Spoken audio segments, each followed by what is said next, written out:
Welcome to the show. We're here with Dale Childress, who has an amazing story and has a company that has been rapidly growing throughout the entire United States. And it's based right here in North Central Florida, in Brantford, of all places. Brantford, small Yep. little Brantford, is hosting a place that is a nationwide company. And so we're going to touch on Shingle RX. But before we do that, let's introduce Dale. Who is Dale? Where did Dale come from? How did Dale end up in Brantford? So the background, I don't even know where to start. My name is Dale Childress Jr.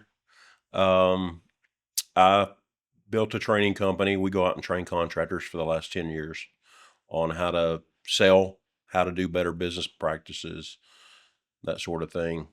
I lived in Key West for about 3.5 years before we found our little piece of heaven in Brantford. And we got about 30 acres out there. We're building our dream house on, and I love it. It's so peaceful and quiet. Um, the It's something that we'd wanted to do for 15 years. Wow. Get a piece of land and have our own privacy, and what I mean, simple things in life like clean water, Yeah. peace and quiet. Mm-hmm. You know what I mean? So that's what we got in Brantford. I love it out there. Where did you come? You kids came from Key West. Where were you? And you're from up in Nashville, right? Yeah, I'm from Nashville, born and raised. A little town called Ashland City, Cheatham County, out in Tennessee. And it's just about 30 minutes outside of Nashville. Gotcha. And my family's still there. That's where we all grew up. I just wanted to get somewhere where it was warm and we didn't have to deal with ice. Yeah, with the snow. And I had to get away from the ice. We hear that all the So time. we moved to Florida about 14 years ago.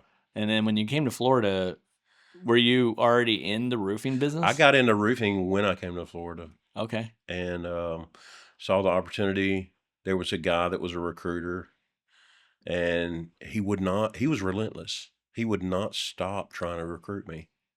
And finally he goes, I'll tell you what, I'm coming into town. If you'll meet me for a cup of coffee, I'll show you how this works. And if it's not for you, I'll leave you alone. And I'm like, cool, I can get rid of this guy, because he had been staying in contact with me for about 6 weeks. Wow. And so I'm like, all right. So we met at Starbucks in West Palm Beach. And he drew the pay structure out on a napkin. And I'm like, you can make this kind of money doing roofs? And so that got my attention. Yeah. So we went out and, long story short, I started selling roofs, door knocking, just knock till your knuckles bleed kind of deal. And we ended up doing almost $10 million in revenue that year of just me door knocking. Wow. In residential roofing. That's massive. That's a massive amount. I didn't even know what I was doing, though. It's kind of like what they say, the unconscious conscious. Yeah. Where you know how to do what you're doing, but you don't even realize it. Yeah. Yeah, yeah. And so that's what I was doing. I was just doing my thing, and it was massively successful. And all I was doing was having conversations with people, really, at the end of the day. Wow.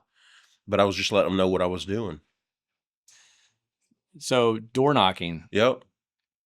That's an old school tactic. Guerrilla marketing. Yeah. And it is, I'm not brave enough to do it. I always tell people to come to my door when they knock on the door that you're going to be a good salesperson. If you can do that, you can write your own check. You can write your own check. Yep. Yeah, I know that Edward Jones is a financial planning company, and that's one of their tactics in the beginning when you start out is actually go out and door knock the neighborhood. Door knock the neighborhood you're gonna work towards, but it's in today's world, so many people don't even want to answer the door, but it's still a tactic. Yeah. Well, I think, and maybe this is just my view of the world, but I think that it's so rare nowadays that people don't have that human connection anymore. Correct. Because everything is so digital and automated and AI and just, everything is so technical. And that human interaction now, I think, is rare. The It face is. to face. Yes. Let's just have a real conversation. Yeah. You're right about that. I think people are starting to shift back to analog a little bit because everything is becoming so AI and you Yep. can see it, Yep. and they do want interaction. Yep. But on the salesman side, how do you get the courage to make that knock? You don't think about it. All right, thinking about something causes delay. So you got to train yourself to not think about it and just do it. My very first door that I knocked. So most roofing companies, when they hire a new guy, they put them in the same vehicle with a guy that's already a pro, Yeah. and then you ride around. You do a ride Knows what he's along. doing. So I'll never forget. I'm riding around with this guy, and I could sense that he even has a little bit of a reservation about knocking. And we're going through these neighborhoods, and I start looking, and I'm like, that looks like a good house to look at, because I was trained on what to look for on a roof. Yeah. And that one looks like a good one. That one looks like a good one. That one looks like a good one. And I said, pull over. This is day one, like Yeah. the first hour. And he pulls over, and I jump out of the truck, and I walk up to that door, and he rolls the window down and yells at me. He says, "Hey, what are you going to say?" What are you going to do? Because we hadn't even talked about anything yet. Wow. And he knew that I was a rookie. Yeah. So that was my day one of my roofing career. And he says, "What are you going to say?" And I said, "I don't know. I don't know what I'm going to say, but it don't matter if they don't open the door. True. It doesn't matter what I'm going to say if they don't open the door." Yeah. So to answer your question, here's what makes it work. You gotta be willing to push yourself way off the deep end to do something that you don't know how it's going to work. It's called tolerance for ambiguity. Tolerance for ambiguity is when you can do something regardless of understanding what the outcome's going to look like. So you just I push just knocked the forward. You just door push forward and and knock. did it anyway. Yeah. And our brains are so powerful that your brain will come up with what to do next automatically. So you'll adjust quickly. Yeah, your reflex, Mm-hmm. your brain has a reflex to it. And when you put yourself in a situation where you have to come up with something, you don't need to know what you're going to say. You'll come up with something. You'll come up with something. Yeah. And then it's just once you get through once you cross that little line, now you start working on refining what you say. But most people never get started. No, because you're scared. You're scared. They never know I don't know what I'm going to say. Yeah. I feel Dude, unprepared. it don't matter what Yeah. you're going to say if you don't go to the door. Yeah. You just got to push it. You got to push yourself. Yeah. I mean, I know being an entrepreneur, you got to push yourself into uncomfortable situations in order to survive. Yep. And So tolerance for ambiguity is what it's called. And the world's most successful people all throughout history, they all have that in common. They have an extremely high tolerance for the unknown. That's what they all share. They're willing to push it. I don't know what's going to happen, but I'm going to do it. I'm going to find out. Yeah.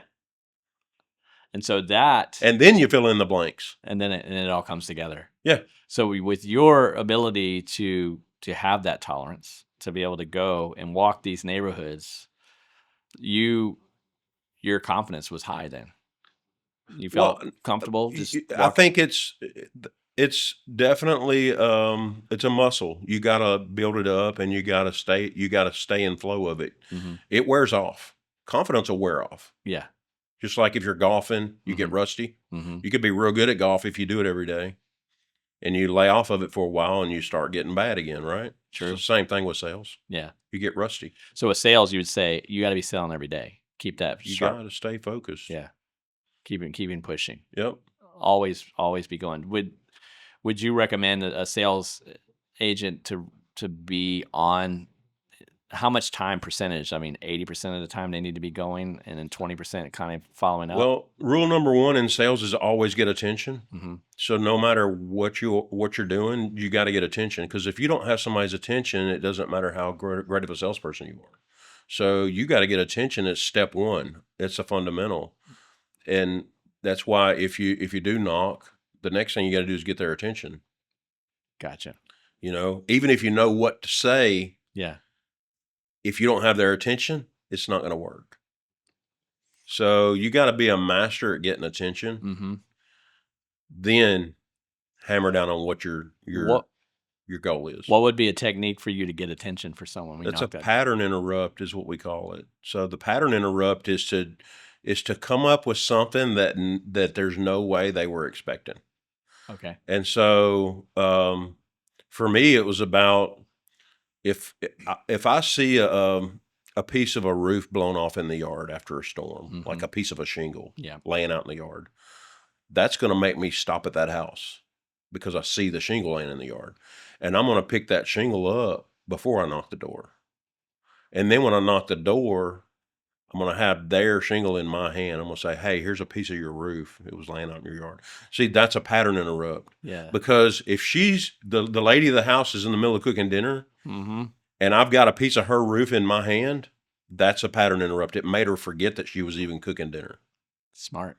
I like that. So it's not a scripted pitch. Mm-hmm. You got to have something to get their attention first, so they'll actually listen to your pitch.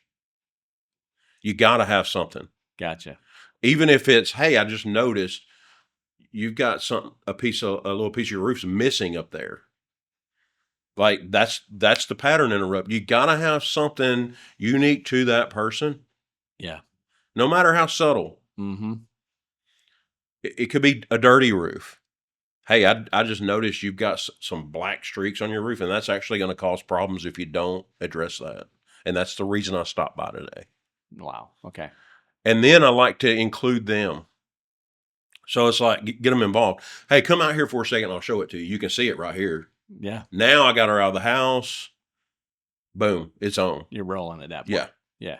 You're already building a rapport. Yeah. You're already starting. But I'm making it about them. I'm not making it about me. Yeah. A lot of salespeople screw that part up.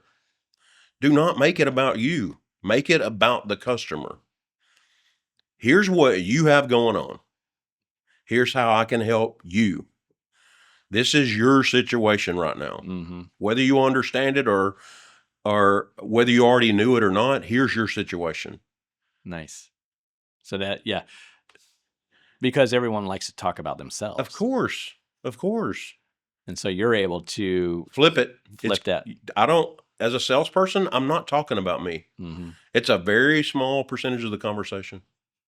So you're carrying that along, helping identify what they need. Yeah, here's your problem. Here's our solution. Here's how I can help you get started. That's the three things I always cover at in front of any homeowner. Wow.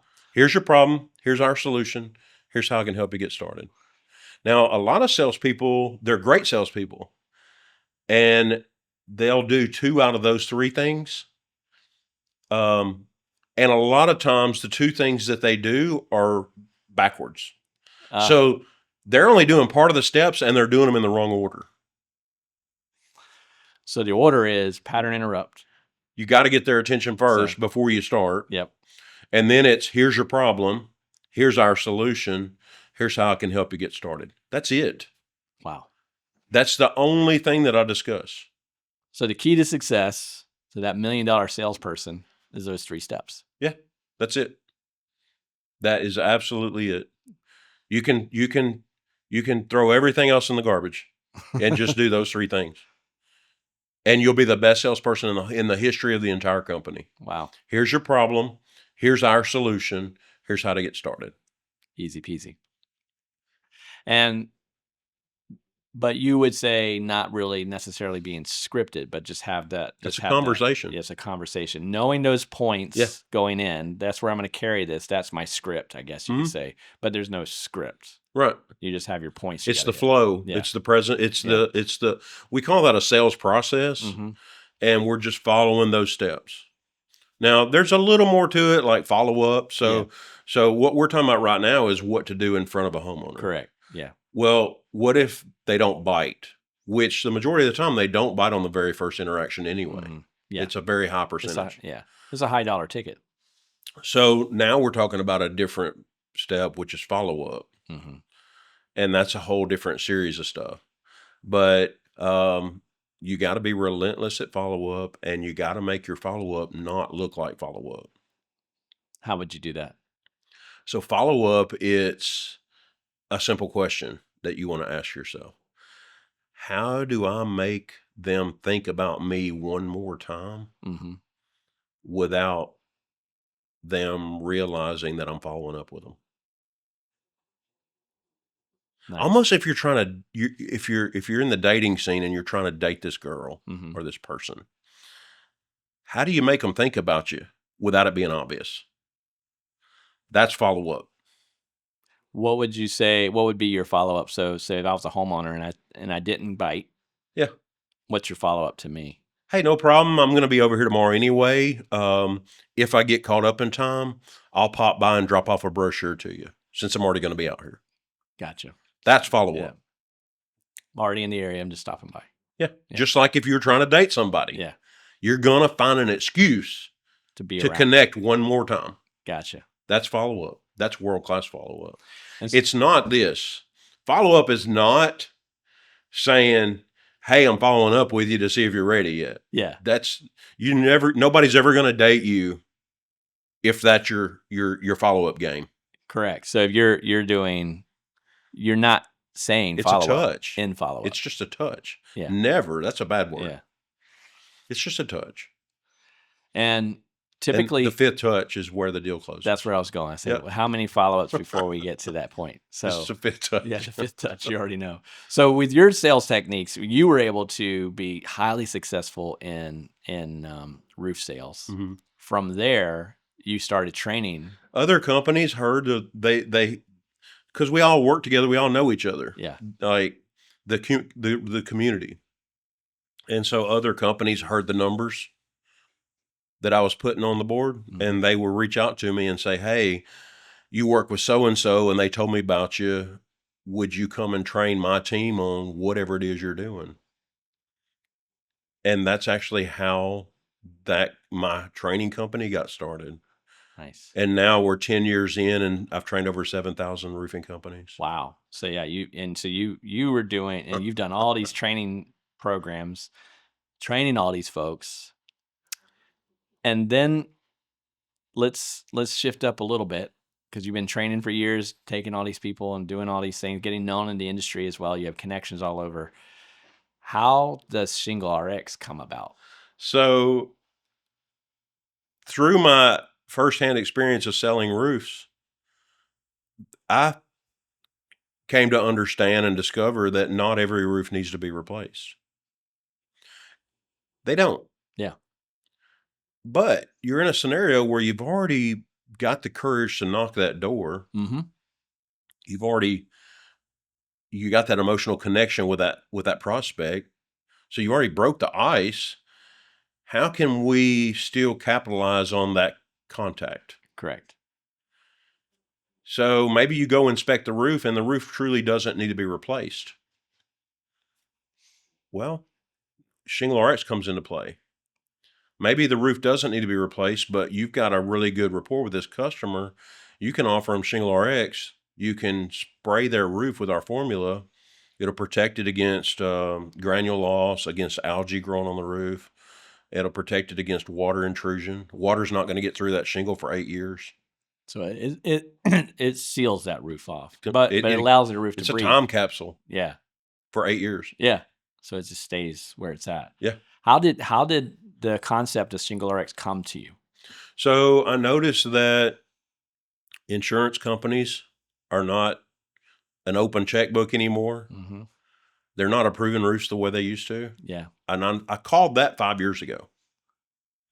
I said, they're going to turn the faucet off soon. Yeah.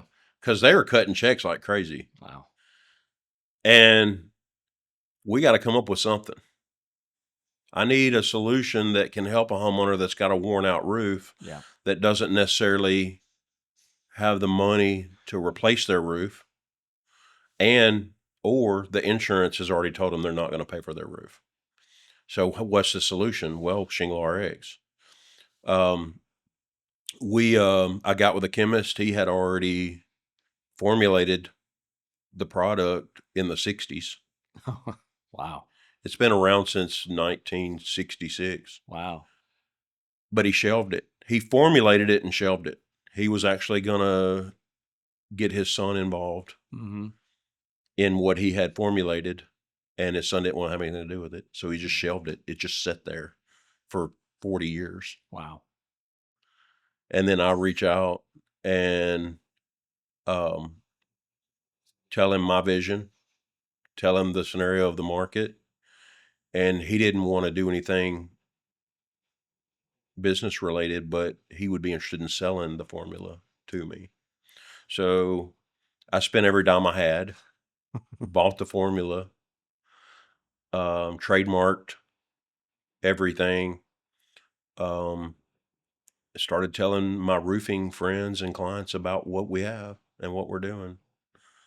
And now we're 11 months in, and we're almost at 1,000,000 square feet of Shingle RX now sold in our first 11 months. And you're completely nationwide. And we're nationwide. We're in 655 counties right now, currently. Mm-hmm. It's a dealership model. So a roofing company, this allows them the opportunity to control their entire county with something that nobody else can have. Yeah, so they can buy a territory.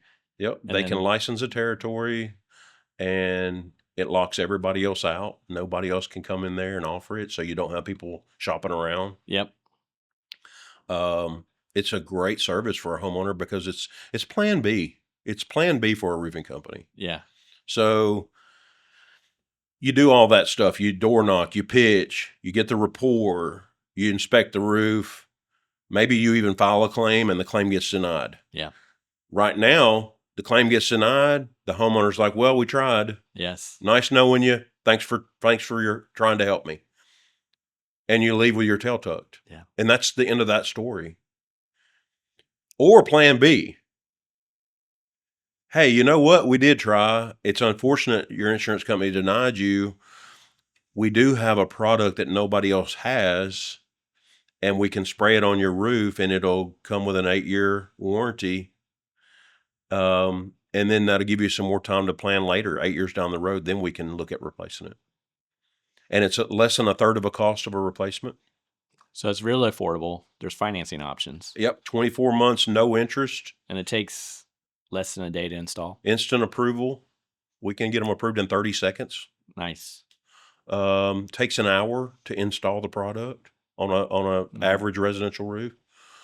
And we help that customer. Save the roof. Yeah. Yeah. Yeah. Spray it and save it. That's one of our trademarked phrases. Spray it and save it. So how is your strategy? You're right here in Brantford. Yep. Small town. You launched this thing, and now you're nationwide. How does that happen? I don't know how it happened. That's kind of what I was saying earlier about the unconscious, conscious. Yes. I don't know how it happened. So you started reaching to your contacts, to your Rolodex. I let people know what I have. Mm-hmm. What's rule number 1 in selling? Get attention. Yeah. I let people know what I had. I just let them know what I had. Yeah. And they were like, yeah, sign me up. Sign me up. Sign me up. They believe in the product. Yes. So very, you very got the simple. attention. It's a simple product. Provides a simple solution. People do simple. I agree. They don't do complicated. No. So if we can have a simple process, a simple product, simple warranty, simple application, And it's affordable. it's affordable. You got to have customers who have money Mm-hmm. or have access to money. So that's why we offer the financing. Yeah. And yeah, we've got some dealers that have they've licensed entire states. So as of right now, North Carolina, the whole state of North Carolina, the whole state of Arkansas, the whole state of Florida, the whole state of Oklahoma, there's entire states that are pushing Shingle RX, the whole entire state. Wow. Tennessee, and then a lot of the major cities, and by the way, that's with zero ad spend. I haven't spent 1 cent on ads, not a penny. So it's just all been network, Organic organic. movement. It's an organic for sure. So your step, get attention, reach out to your network, your Yeah. database, Let people know who you are and what you're doing. and it went from there. Yeah. And then you've been driving all over the country. If you have something somebody wants and you're feeling a need that nobody else can feel, they will find you. The word will get out. Yeah. And that's where we are with Shingle RX. Do you is it something, as you're growing it, is it something that you want to grow into a large corporation that has the opportunity to have investors, or is it more you want to keep it as controlled as possible? And At still this be stage in my life, I'm thinking more on the legacy side for my family. Gotcha. It's important to me that we don't just become numbers Mm-hmm. driven. Yeah. The culture, the relationships. I want to look back on my life and know that I took the best route with some of these decisions. Yeah. And I feel in my heart that the best route for Shingle RX is to keep it on a personal vibe. And we're developing people with Shingle RX. I love training. Yes. I love it. My grandmother told me when I was 6 years old that I was going to help a lot of people one day, and I believed her. You've done it. You're going to help a lot of people. Yeah. With your training company, you've trained thousands of people. Yep. And now with Shingle RX, you're actually helping roofing Homeowners, companies and communities, homeowners, roofing companies. and pressure washing companies. Yep. All these companies expand. Yep. I've seen one of your dealers, he's really good with social media and really good to be able to grow. Mm-hmm. And I've seen, almost to me, I feel like I've seen your influence on him, on how he's grown. One of my guidelines that I follow is we develop and train those who represent our brand. We develop people. Yeah. It just happens to be Shingle RX. So that's the thing. I remember that you're investing in your dealership. So they don't just buy dealership and then they buy a little training and they're done. Yeah, it's like, a lot. It's way more than that. Yeah. They get me as the guy behind the curtain. Correct. You guys have a little chat room that you're constantly in. The dealer group me, we're on there. It's minute by minute. Yeah, it's pretty wild. You got to think there's a ton of guys on there, and they're all eager to learn at the same time. Yeah, and they're all out there taking action, so they're contributing to the group from what they've learned in real world experience. It's like a culture of success. Yeah, that breeds success. Definitely. It's just you got a group of A players. Yep. And they're all just feeding off each other and just growing it. And so that's been fascinating to see is how that your influence on them and their influence on each other. It's just like it just. What's really cool about our model is I have no control over their daily operations. Mm-hmm. I don't even want to be involved that deep. Yeah. I just want to let them know, look, I'm here if you need help. I'm here if you have questions. Yeah. I'm not here to tell you what hours to work. Yeah. And they love that. You give them the tools to be successful, show them how to be successful, and it's up to them at that point. You got to show up. Yeah. Right? You got to do it. Yeah. Yeah. So that's the whole dynamic of what we're doing. I see this being global. Once I get the entire United States covered, we can Google it real quick and see, but I'm guessing there's somewhere around 3,000 counties in the whole United States. Yeah, I would say. Yeah. And we've got 20% of that. Yeah. And 11 months in. Yeah, it's rapid. It's just super rapid growth. So I'm thinking within the next couple of years, we'll have the whole country. And then I am already working on how to move this brand globally into other countries.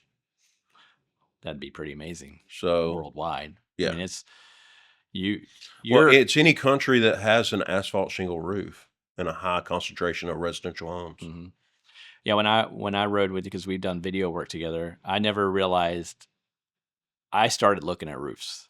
Yeah. You would point out, It's you look at get that it. roof, and I started becoming a Yeah, roof salesman. you get bitten by the roofing bug, and you can't help it. I still do that You now. can't help it. Yeah, that roof over there could probably use Yep. Shingle RX. That roof needs a cleaning. That one needs On the replaced. way here, Yeah. I was doing the same thing. Yeah. There's a hotel that Yeah, needs that shingle RX hotel. right now. Oh, I know. You pointed it out to me. I They look at it all yeah, the time now. yeah.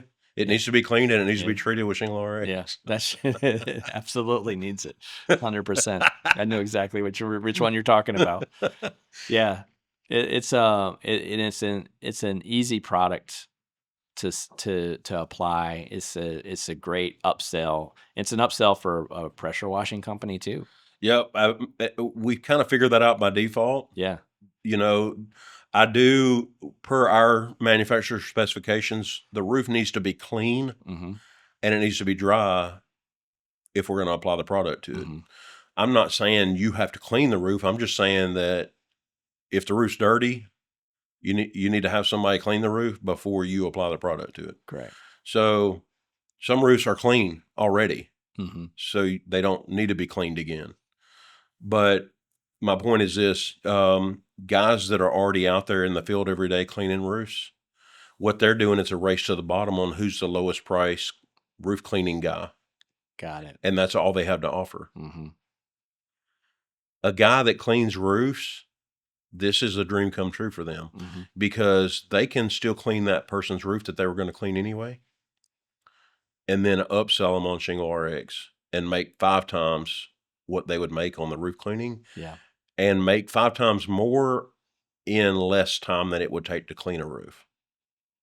So do those numbers as a roof cleaning guy. Yeah. It's a huge upsell. Plus there's financing. Yep. So that's the other part. That kills some of the objection. Yeah. And so, because some people may not have the Yeah. money, but $50 a month, Mhm. we'll get it handled. yeah, and it's done. That is a huge upsell to that. And so those are all the things that you've built there, and with your sales knowledge and your sales training, Pretty good, strong combination. yeah, and when you came to this concept, you're like, oh my gosh, from my abilities, this is a no brainer. Yep. And then they're getting the training. So I mean, I foresee in your next 12 months, you're probably going to be pretty close to those 3,000 counties. Yeah. Well, I'm a visionary, so I am. It could be a curse or it could be a blessing, but I'm continually looking at what does my reality look like 10 years from now, Yeah. and that's my reality now. Yeah. So the world has to catch up to where my head is. Yes. You follow me? Yeah. So you're saying I'm already there. Yeah. I'm 10 mentally. years. I'm already here 10 years. Yeah. I'm already there. Yeah. So the world has to catch up to where I am right now Yeah. in my vision and where I'm Mhm. going. So that keeps your motivation moving so fast forward. Yeah. We grew up poor, and I was poor enough to know that I didn't want to be poor when I grew up. Yeah. You follow me? Oh yeah. And so when I started learning, I worked hard on myself on learning how to be a world-class salesperson hmm and how to be a business owner and Mhm. how to start a business and be an entrepreneur and all that. And I have spent my entire life learning. And the best money I've ever spent was learning, training courses. Wherever you are right now in life, I promise you there's somebody out there that knows how to do it better than you, and you can learn from them.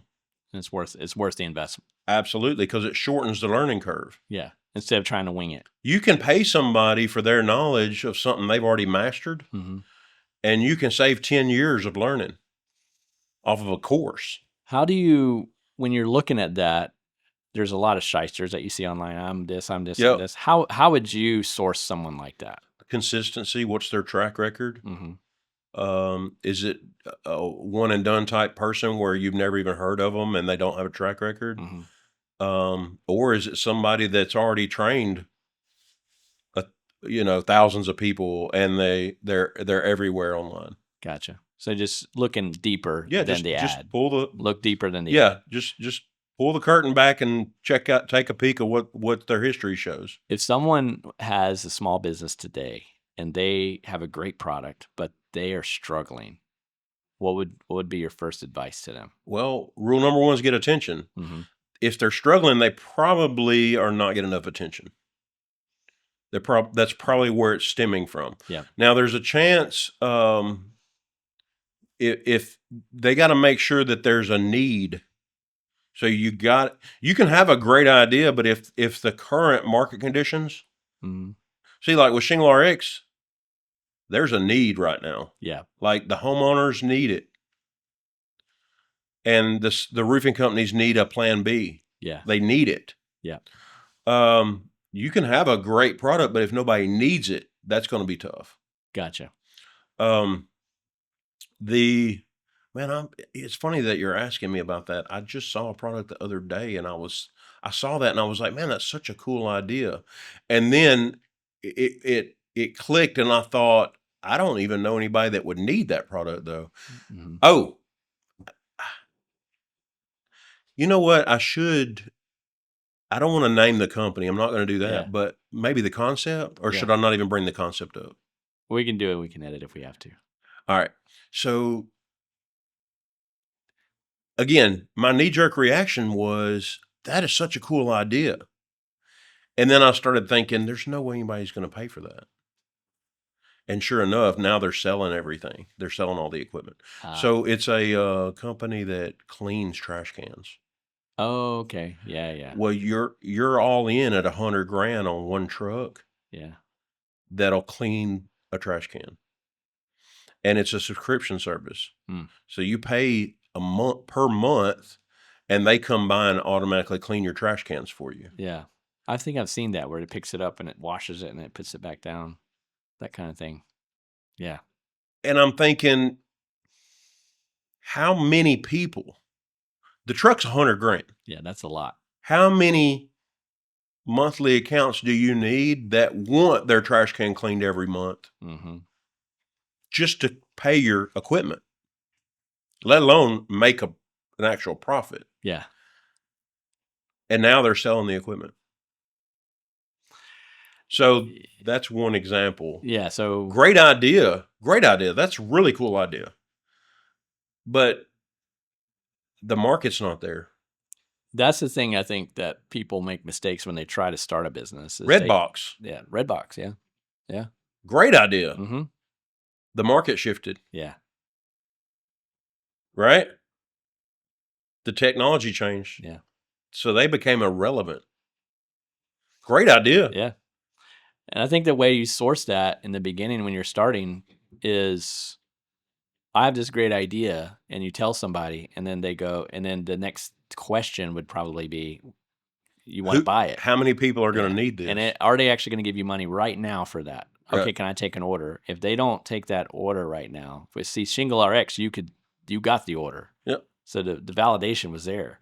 So if there's no order, no dollars, and they just tell you it's a good idea, then I would, you need the orders. Yeah. You need to show that's the sales. And then again, like you said, if you're a small business now and you're struggling, get attention. You got to get attention. You got to place yourself in close proximity to your ideal demographic. Mm-hmm. Does that make sense? Yeah. You got to go where they are. Yeah. Identify. Some companies don't even know who their ideal customer is. You got to know who your perfect customer is, and you got to become immersed around those people. You have to. Yeah. There's so much competition nowadays and so many distractions. Mm-hmm. Look how many times you clicked on an email and then not even read the whole email. Oh, yeah. It's distractions. Lots of distractions that everybody's vying for your attention. And like you said, you got to... A pattern interrupt. Yeah. You got to get their attention. Because if you don't have their attention, it's just like that opened email that they didn't finish reading. Mm-hmm. You might be that email. Correct. You got to make it simple. Like you said, it's simple. It's got to be simple. Everything's simple. And that 3-step simple process. The less I kind of attribute it to friction. The less friction you have, the smoother that sale is going to go. Yep. So you can try to get that. You got to make. There's more blocks in Well, there. we were talking earlier about the salesperson's job is not even. It's so simple. Yeah. You just got to get in front of somebody and show them what we have. Yeah, with your expansion into Nashville, what you're planning there, Yeah. it's like a whole nother invention on the way to do this. Yep. And so it's a really neat strategy, and you're streamlining that strategy into a plan that's going to work. Yep. And it's got to be scalable. It's got to be a pattern that we can duplicate day in and day out. Just follow the pattern. Following the pattern. Yeah. Because I noticed on your Shingle RX boards that someone would take, you've made it simple for the salesperson. Literally, read it, and it's 3 sentences. It's 3 sentences, so it's not script. It's just like boom, kaboom, kaboom, Yeah. and it helps get them to where they go. And there's the QR code there. You come in and close. Yeah. So, yeah. If you love it, go ahead and ask your salesperson how to get started. Yeah. Like I'm literally prompting them I'm prompting the customer to ask the salesperson, what's the next step? Yeah. So, so Shingle RX, where are we in the next 12 months? I don't see any reason why we can't double where we are. So, if we can get to that mark, that should be about half of the United States over the next 12 months. And we're doing Shingle RX Nashville for my family because that's my hometown. Yeah. And I'm using that market and that branch as the test center so I can duplicate that branch in other major cities. Yeah. To be able to kind of show what works, what doesn't. Yep. You got a good way to experiment right there by you running that. Yeah.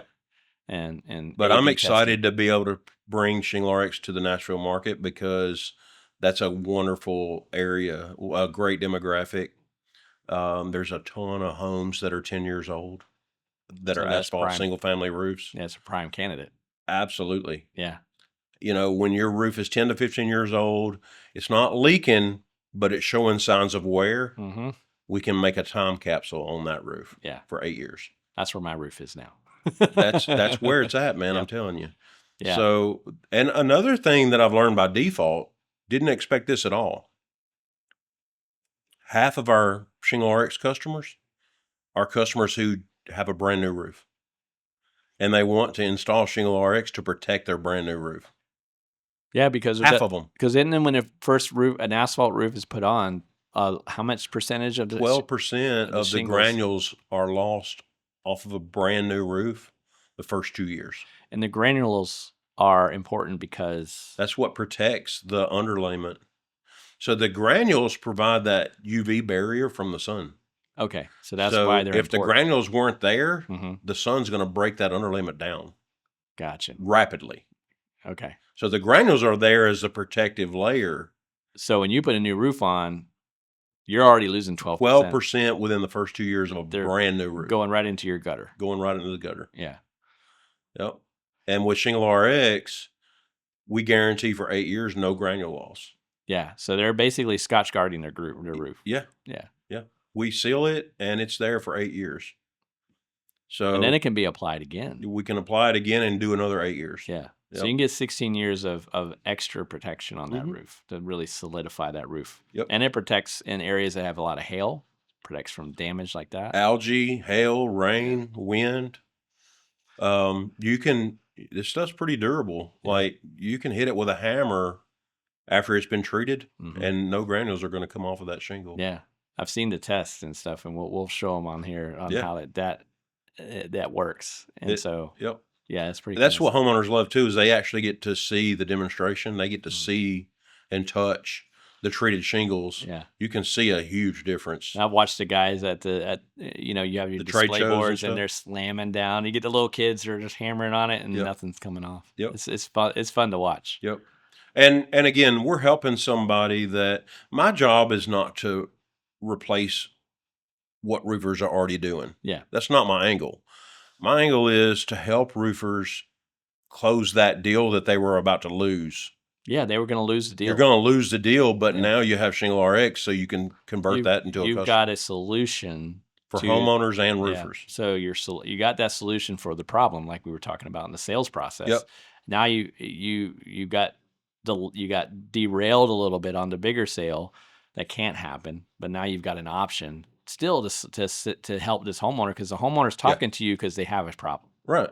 and so they need to get that problem solved. And the salesperson, you've already done all that work. All the work on a sale is on the front end. It's not on the close. It's everything you got to do in order to get to the close. Yeah. Well, if that deal falls through on a roof replacement, well, you just did all the hard stuff and then didn't close. Yeah. You convert them to Shingle RX. Now it was all worth it. Yeah. You know? Yeah, because you got to, and again, you're solving a problem, because the homeowner's not talking to you unless they have a problem, because they're just not going to randomly talk to you. There's an issue to Right. deal with, so Right. got to figure out what that is. Yep. So we're rapid expansion. You know, there's still a handful of markets that are available. Major cities. We've got we got a great network. We've got tons of leads that come in. People that are calling in that we don't have dealers yet in those areas, and they're needing help. They're asking for us by name. And you've got it turnkey too. You've got it set up to where the dealers can actually buy a roof cleaning machine that can drop right into the back of a truck. They don't have to figure anything out. You've thought of it, from when we've talked about that in the past, you've thought of it as the dealer. Yeah. So therefore, you've solved all the In problems. a perfect scenario, if I'm a new dealer, what would I want? Yeah. And we're giving them everything they want. Yeah. The training, the support, the installation training, the sales training, the support, all of the marketing assets, all the graphics. If they want to get their truck wrapped, we've already got the design that they can wrap the trucks with. Yeah. Like, they don't have to figure anything out. Yeah. So you've done a lot of this. The business card designs, all brochures, it's already done. The flyers. So that's the other part. And as you started the business up, you didn't just wing start it and say, "Hey, I got something." You identified your customer. Yep. You thought about what your customer would really need and built that for them to handle all the steps along the way. And as the if I'm company's a growing, homeowner, how would I want this to perform? Exactly. And your other customer, the dealer, Yep. is what do they need to be successful, to be able to be successful closing that deal. Yep. So you've thought of that all the way through. So that's some advice too that I think people starting a business need to think about. You know, you don't want to just start a business. Right. You know, you think about what you're doing. Yep. You know, bring it forward. Is a final piece of advice you would probably give to someone in sales or starting a business or trying to grow a business, to where let's put it as a piece of advice to someone who has a business, but they're looking to scale their business. What advice would you give them? You got to get out of your business. You got to get out, step outside. It's hard for you to see the picture if you're in the picture. Got it. You got to get out of the picture and turn around and look at what's going on from the outside. And you'll be able to start identifying things that are broken if you step outside of your role and just watch what's going on. And in business, you don't, and we all tend to think this. I learned this 20 years ago. What you think is, I got to get this thing built and running like a well-oiled machine, and then everything's going to just flow. That's ideal, but that's not reality. Here's the bad news, but it's the truth. In business, there's always a bottleneck somewhere in your company. Always. It always is, and it always will be a bottleneck somewhere in your company. And that's terrible. Yeah. That's terrible. So the game is this: how do I identify the bottleneck fast, fix the bottleneck fast, so I can find the next bottleneck? That's what it's all about. So really, that's stepping out. So you step out, And when you step out, you gotta There's a step bottleneck somewhere in every business right now. and be able to step out without any ego. Just like It could really look at. be the customers, it could be the sales team, it could be the marketing, Mhm. it could be the admin. Somewhere in every single business on earth, there is a bottleneck. Find that. Find the Open it up. bottleneck, fix it fast. When you fix that bottleneck, it's going to create another bottleneck Mhm. because you opened up that flow. Now you got to find that bottleneck and fix it. See, because if you're taking a whole bunch of sales over here and you don't have enough product, that's another bottleneck. Now Yeah. we're waiting on product. Yeah. All right. Maybe you got a ton of product and no salespeople. That's a bottleneck. Maybe you got great salespeople and great product, but no delivery infrastructure or service installation. Mhm.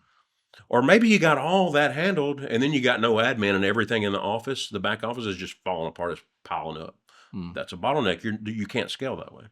So there's always a bottleneck in every company. And Yeah. the best thing you can do as a business owner who's trying to scale is find the bottleneck and fix it as fast as you can and then look for the next bottleneck.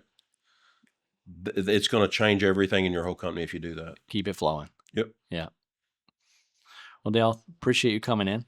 Thank you. And I like to give all my guests I like to ask them to leave a question for the next guest.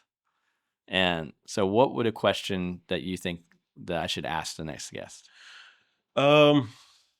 Man, you've asked me a ton of great questions. Mhm. So, I think it's always interesting to see the insight that business-minded person has and what their attention is on. So ask them what is their attention currently on, and that'll give you a lot of perspective about where they are in their head with their business. What is your attention on right now in your company? That's a good Ask one. that question. That's a good one. I'm gonna ask myself that one. Because whatever our attention is on Yeah. is what's going to expand. Yeah. Whatever our attention is not on is what's going to contract. Always. In business, you can't expand and contract at the same time. Mhm. You can't do both. Yeah. So it's like a magnifying glass. Whatever your attention is on, it's going to get bigger in business. So ask them what their attention's on. That'll tell you a lot about them. I like that. Thanks for coming in. Thank you. As always, it's awesome. Thanks for having me. Yeah, man. Appreciate it. Thanks.